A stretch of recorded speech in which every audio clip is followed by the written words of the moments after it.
शारदे को नमन करता हूं। आप सभी की उस उपस्थिति को भी प्रणाम करता हूं। आप सभी की कविताओं और रचनाओं ने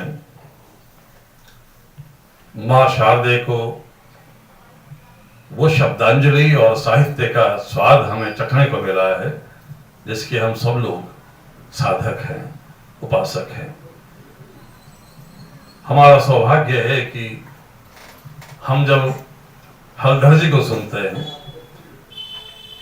तो हमें वास्तव में साहित्य की जो काव्य विधा है उसके दर्शन होते हैं।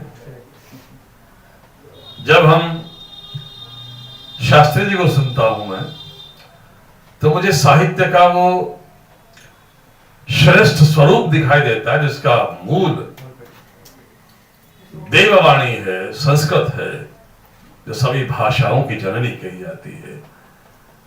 और संभवतः मैं जब भी जहां भी मुझे सौभाग्य मिलता है मैं एक बात का पक्षधर भी हूं और पालन करने वाला भी हूं कि काव्य गोष्ठी और कवि सम्मेलन में मूल अंतर समझने की आवश्यकता है। कवि सम्मेलनों में सुनने वाले का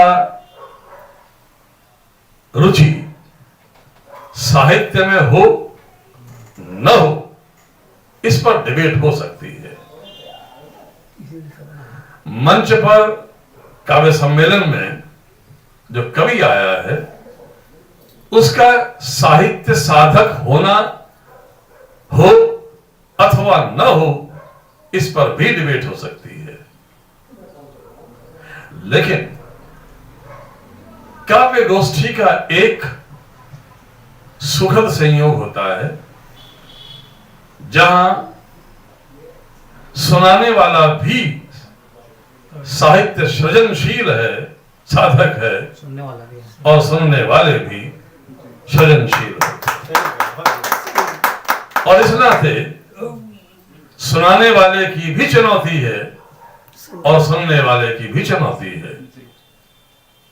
तीसरा अंतर जो मैं महसूस करता हूं एक विद्यार्थी होने के नाते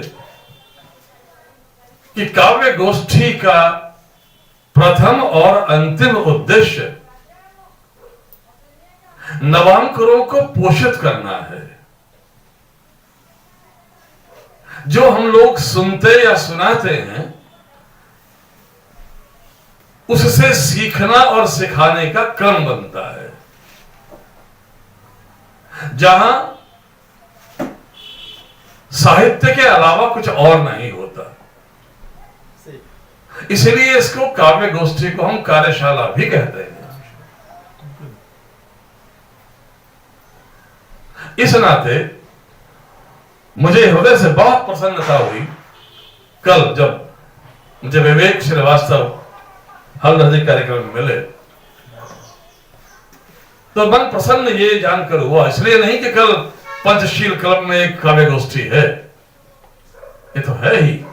मुझे शायद चौथी बार आने का, तीसरी बार आने का सौभाग्य मिला है यहां। ये बहुत सम्मान करते हैं। ये वही सम्मान है जो राम जी को सबरी से मिला था। ये वही सुख होता है यहां पर तो केवट निषाद राज से पद प्रक्षालन के बाद राम जी को मिला था। कवि गोष्ठी हर जगह होती है, वहां विद्वानों का विद्वत भाव जागृत होता है। शास्त्री जी मेरी इस बात का समर्थन करेंगे। साहित्य का जो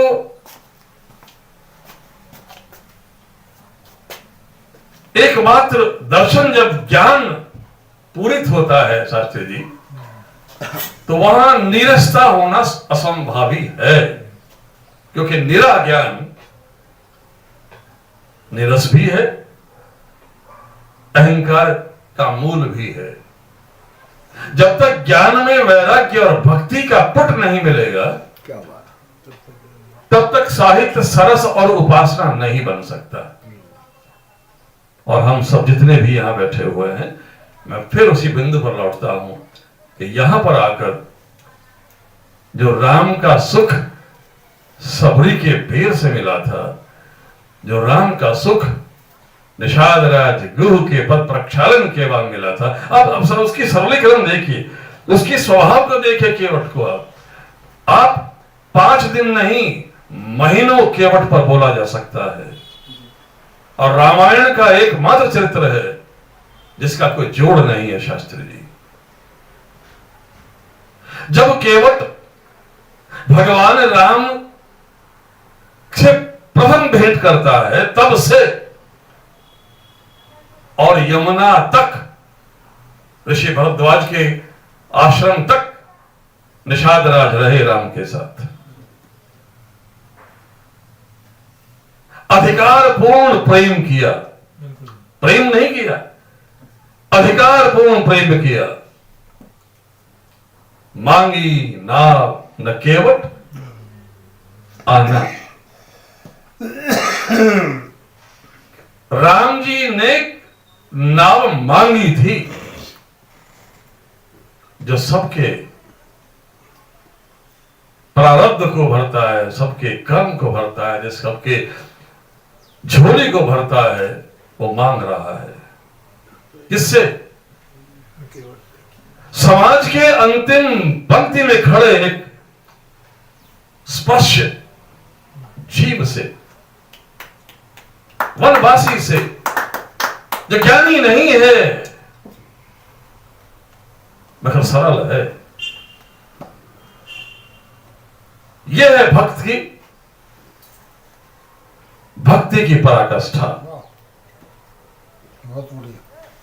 और न केवल वहां से जब पद प्रक्षालन की बात आती है तो अड़ जाते हैं। राम जी नाव में बैठना है तो पैर तो प्रक्षालन करने ही पड़ेंगे, और वो कारण गिनाता है वहां।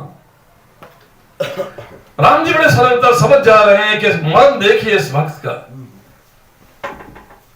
लक्ष्मण क्रोधित होते हैं स्वभाव से, बुरा भला मानते हैं, मगर अपनी प्रसन्न मुद्रा से लक्ष्मण को भी शांत करते हैं और मां जगत जननी सीता को भी शांत करते हैं और कहते हैं ठीक है। वहां केवट केवल पद प्रक्षालन करके पीछा नहीं छोड़ता। मेरा परिवार भी है, रामायण पढ़िएगा, मेरा परिवार भी तो दर्शन करना चाहता है। आपके परिवार हो गया, मेरे पितर भी तो, अच्छा बुला ले भाई।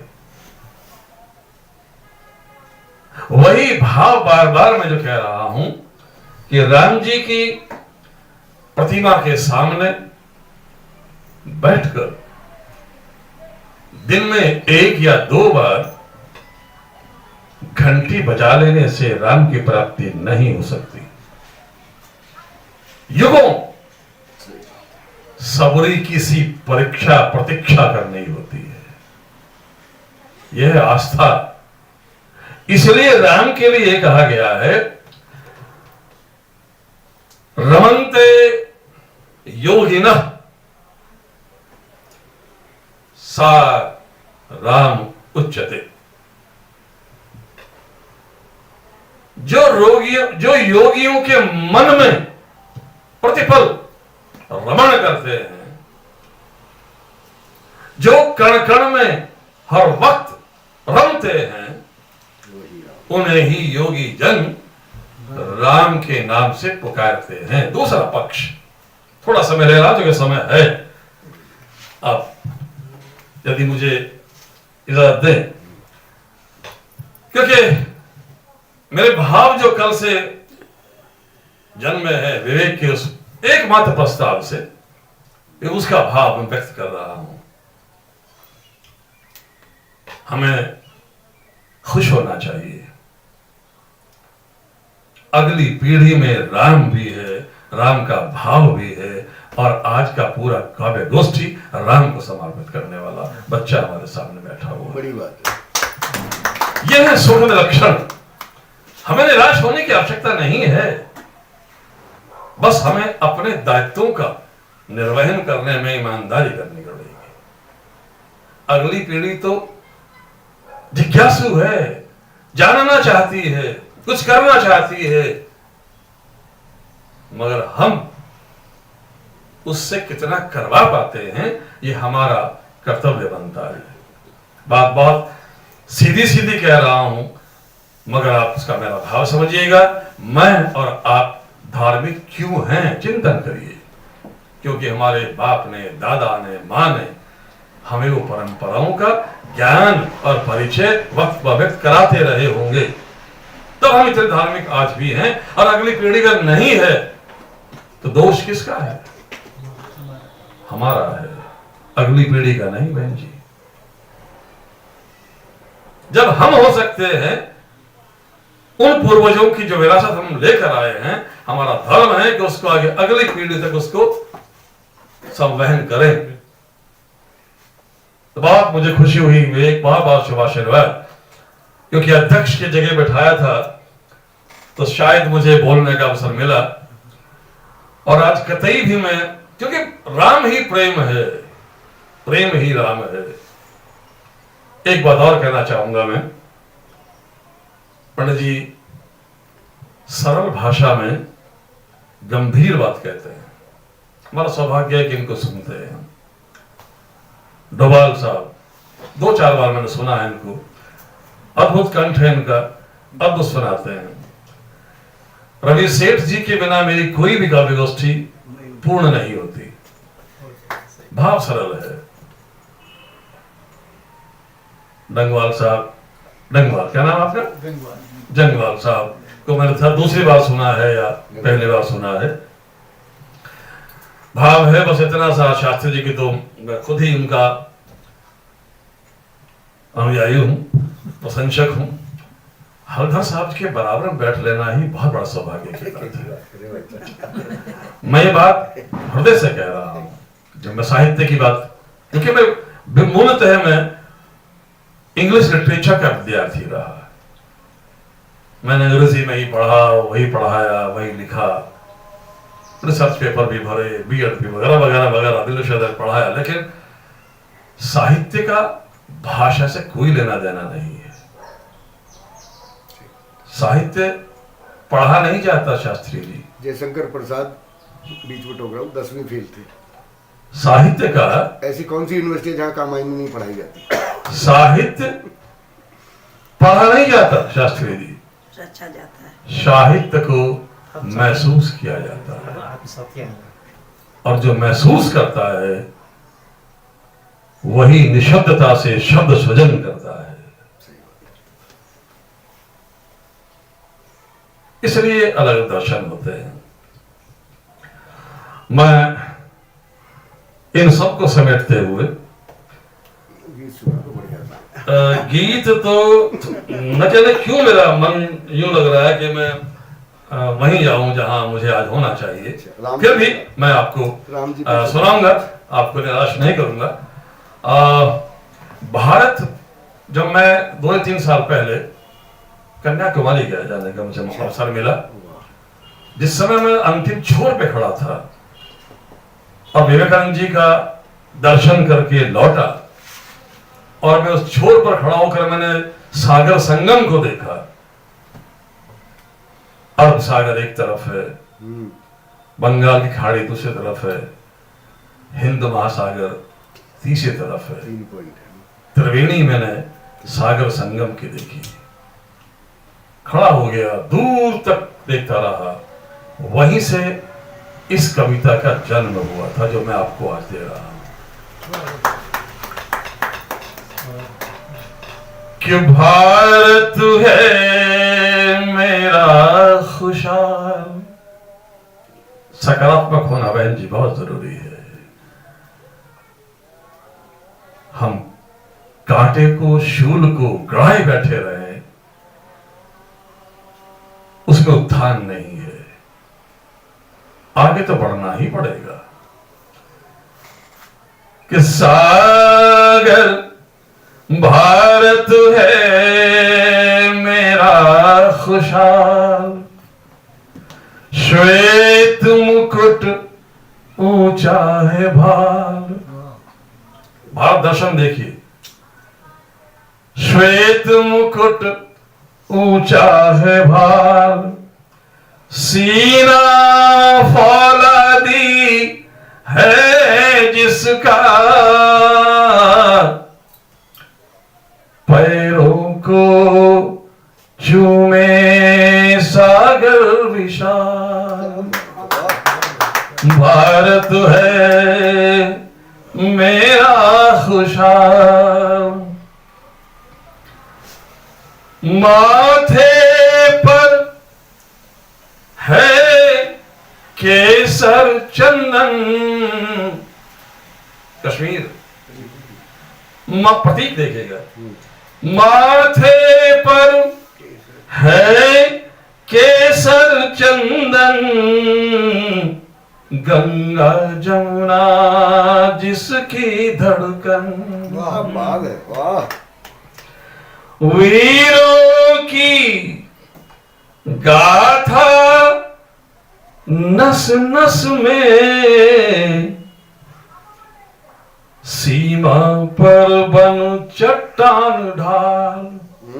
भारत है मेरा खुशहाल। इस बंद में चारों पूरियां को मैं लाया हूं, नमन करिएगा। सजे द्वारिका पश्चिम में, पूरब में भजते जगन्नाथ।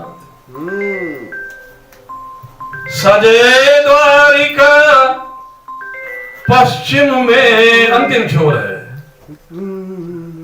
पूरब में भजते जगन्नाथ। श्रृंगेरी मठ दक्षिण में पूजे, उत्तर में है बद्री विशाल। भारत है मेरा खुशहाल। इस बंद में 12 ज्योतिर्लिंग गिनिएगा। केदार वैद्य पशुमल्लिकार्जुन, ओम त्र्यंबक गिरिधीमा शंकर। सोमनाथ नागेश्वर बाबा, सोमनाथ नागेश्वर रामेश्वर बाबा, बाबा विश्वनाथ और महाकाल। 12 ज्योतिर्लिंग हुए। भारत है मेरा खुशहाल। और इस बाग भूमि की स्तुति का अंतिम बंद देता हूं। और यहां राम और उनकी आराध्या, उनको खुश करता लाने के लिए फिर एक गीत आपकी फरमाइश भी पूरी करूंगा। है नमन तुम्हें भारत भूमि, पूरे ब्रह्मांड में यदि कोई भूखंड है जहां भगवान नारायण जीव के रूप में से लेकर मानव रूप में स्वयं अवतरित हुए हैं, वो भारत भूमि है। अन्य अन्य भूखंडों पर अथवा अन्य अन्य धर्म आस्थाओं पर भगवान के दूत तो आए हैं, भगवान नहीं आए। भगवान नहीं है, बड़ी बात है। केवल सनातन धर्म की एक बात है। इसलिए हमारी जो सनातन परंपरा है, जो वैदिक धर्म है, जो हिंदू धर्म है, वो सनातन है। भगवान स्वयं इस भारत भूमि पर इसका स्वाद लेने के लिए, मिट्टी का स्वाद लेने के लिए स्वयं आए हैं, जो मिट्टी खाने की लीला करते हैं। है नमन तुम्हें भारत भूमि, प्रातः दर्शन पावन तेरे। है नमन तुम्हें भारत भूमि, प्रातः दर्शन तेरे पावन। अंतिम 2 पंक्तियों पर आपका हृदय चाहता हूं।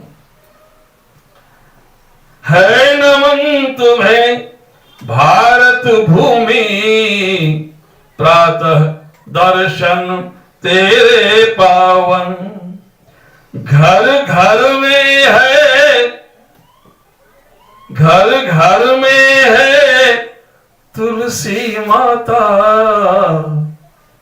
क्या कोई सनातन का घर ऐसा है जहां तुलसी का बिड़वा ना हो? घर घर में है तुलसी मैया, कण कण में है दशरथ खिलाल। भारत है मेरा खुशहाल। ये रचना मां भारती को और भगवान राम को इस मंच को देता हूं।